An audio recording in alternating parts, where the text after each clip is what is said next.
sou o Arthur. E eu sou o João Paulo. E nós somos do Soccer News. Muito obrigado a todos que se inscreveram e deixaram seu like no último vídeo. No vídeo de hoje vamos falar sobre os seguintes temas. O Atlético Mineiro que faz proposta para o jogador Soteldo, as movimentações do Vasco e Rodriguinho. Será que ele cabe no seu time? Então vamos começar aqui com o primeiro tema. Soteldo recebe proposta do Atlético Mineiro. João Paulo, explique-nos mais sobre essa proposta que o Atlético Mineiro fez. Então, o Atlético Mineiro fez uma proposta, no mínimo, ousada para obter o Soteldo, que pertence ao Santos. A proposta em valores é de 12 milhões de dólares, ou 51 milhões 400 mil, referente aos 50% pertencentes ao Santos. E é interessante de a gente analisar essa situação, por quê? Porque o Santos se vê obrigado a vender por esse valor. Se o Santos não quiser vender por esse valor, a segunda opção que eles têm a fazer é pagar ao Hot Pato, que é o time que detém os outros 50% do valor, 6 milhões de dólares ou 25 milhões e 700 mil, tem que pagar essa parte para, consequentemente, obter o valor concreto, o valor exato, 100% do jogador. Ok. O que é interessante também mencionar, que a gente vai ver que dificulta tudo isso, é que o Santos comprou a primeira parte por 6 milhões, contudo só pagou 3 milhões, ainda está faltando 3 milhões. Então o Santos já está devendo referente ao jogador. Então fica difícil fazer qualquer dificuldade de uma eventual venda, no caso para o Atlético Mineiro. Sobre o Soteldo, é pertinente também a gente mencionar que ele tem uma relação com o Dudamel. Já foi jogador dele no Sub-17, também jogou recentemente pela seleção da Venezuela. E com certeza o Dudamel conhece suas características, pontos relevantes, as suas jogadas de dribles. Então é um jogador que o técnico conhece muito bem e com certeza aproveitaria várias características.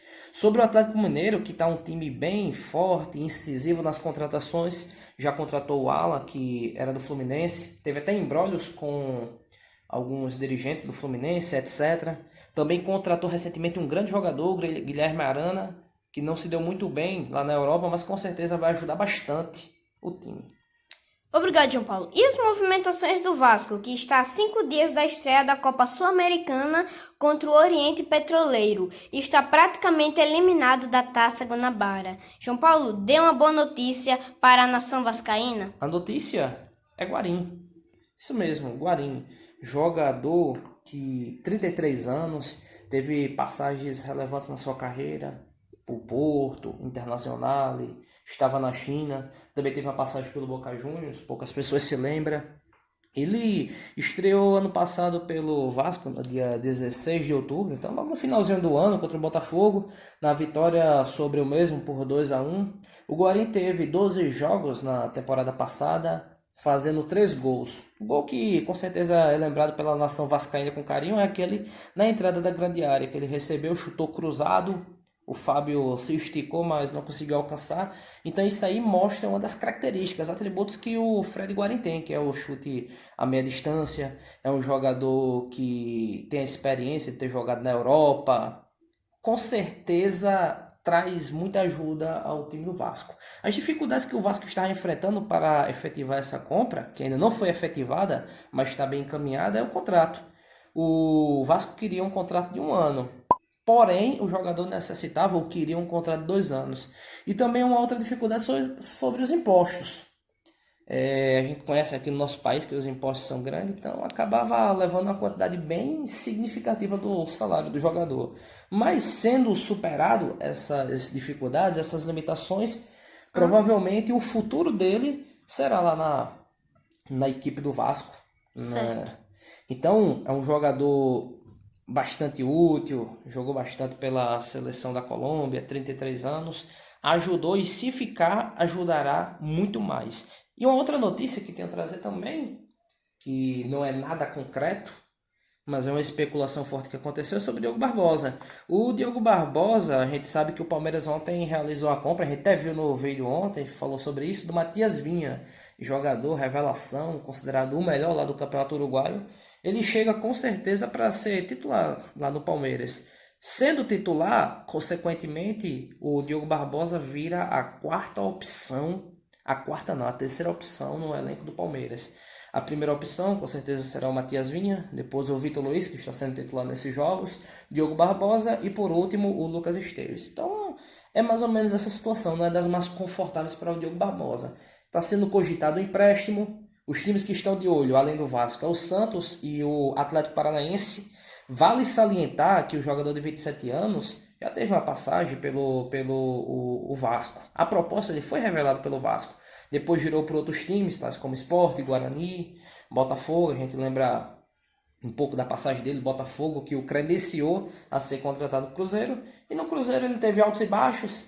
Um dos momentos mais relevantes com a camisa do Cruzeiro foi o gol de cabeça que ele fez contra o Palmeiras na edição da Copa do Brasil, se não me engano, em 2017, nas quartas de finais.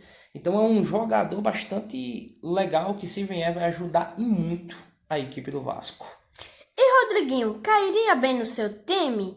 Sabemos agora que Rodriguinho está livre do mercado, mas será que ele cairia bem no seu time? Explique isso para nós, João Paulo, por favor. No meu time, Rodriguinho cairia muito bem. Não só no meu, mas fazendo No meu, não cairia bem porque o time já está completo. A gente imagina mais ou menos qual seja o seu time. Mas, tirando o Flamengo, imagino que esse seja o seu time, os outros times do futebol brasileiro, com certeza, veria com bons olhos a contratação do Rodriguinho. Felizmente, o Rodriguinho teve um ano complicado pelo Cruzeiro. Teve um início de temporada bem atraente. 8 gols nos primeiros 10 jogos. Só que o tempo passou e ele começou a sofrer com uma contusão, especificamente da região lombar. Passou por cirurgia no mês de julho e depois, quando estava perto de retornar, uma outra cirurgia no mês de outubro. Sobre o Rodriguinho, o que foi preponderante para ele não ficar no Cruzeiro foi o salário. A gente sabia que ele recebia vencimentos próximo dos R$800 mil, então um dinheiro bem significativo. Mas o Cruzeiro agora trabalha com a nova metodologia, um salário base estimado entre os R$150 mil. Então, iria cair vertiginosamente o salário do Rodriguinho. Então, diante desse cenário, foi conversado, resolveu descontinuar a situação. Também uma outra situação que aconteceu referente ao Rodriguinho, que mexeu nas manchetes, foi sobre o seu valor de compra. Qual é o valor de conta dele? Anteriormente, a Thaí Machado falou que a compra do Rodriguinho foi por $4 milhões, ou 17 milhões de reais.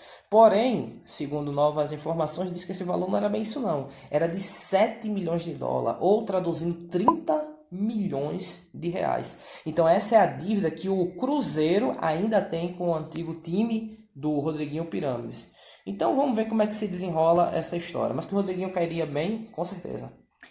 E esse foi o vídeo, espero que tenha gostado. Se gostou, dá o like, se inscreve e aqui vai estar aparecendo um vídeo para você assistir. Até a próxima aqui no Soccer News. Valeu, meu parceiro!